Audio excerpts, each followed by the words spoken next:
Welcome everybody to Catalano Baking. I'm your host, Jason Catalano, and on today's episode, we're going to go over the Flavor Bible by Karen Page as a book review.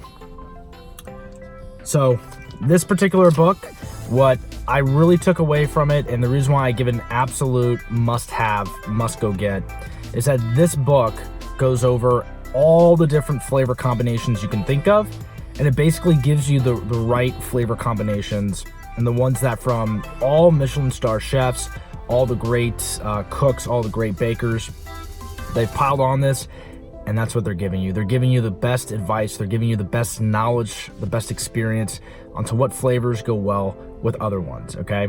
So this book is broken down into 3 parts, and really the first 2 parts just go over, you know, what kind of taste, how do you smell, how do you match a particular ingredient and flavor to things like seasonality, to occasions, to things like, do you want a warming feeling in your mouth, a cooling feeling, do you want a certain aroma, things like that.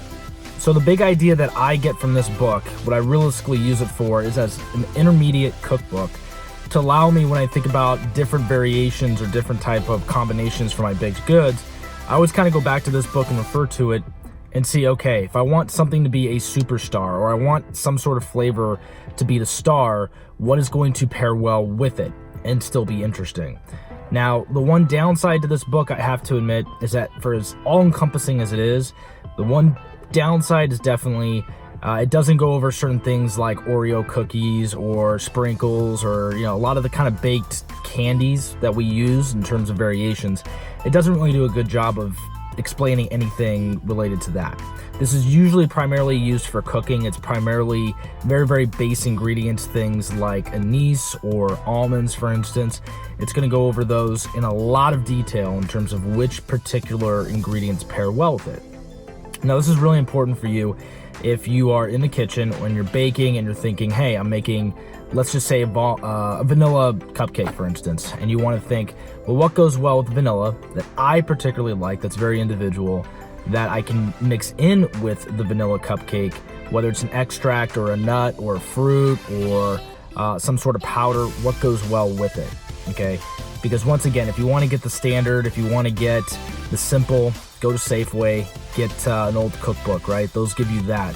But if you want to bake something special, this is one of the go-to cookbooks that you just have to have. You cannot cook or bake extraordinarily without referencing this at least once, okay?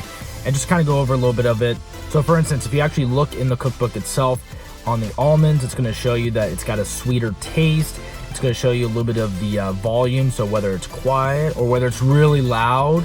It's going to show you basically every single ingredient, depending on how bold the caps are and everything, how well it is, depending on how many chefs rated on it. And so, for instance, for almond, you're going to see things like vanilla, chocolate, butter, honey, very, very basic ones, but those are the ones that majority of chefs are saying pair it with those, right? Which is another reason why we love almond on this channel, is that it pairs well with the basics, so you can go with something a little bit more extravagant if you want with your tastes. And with that, this was the book review of the Flavor Bible. Go ahead, check it out. Definitely a little bit more for the intermediate chef, but if you want to bake something that is absolutely unique to yourself, definitely get this book, check out the different ingredients and the pairings, and make something special to you. And with that, I'm Jason Catalano. Giddy up.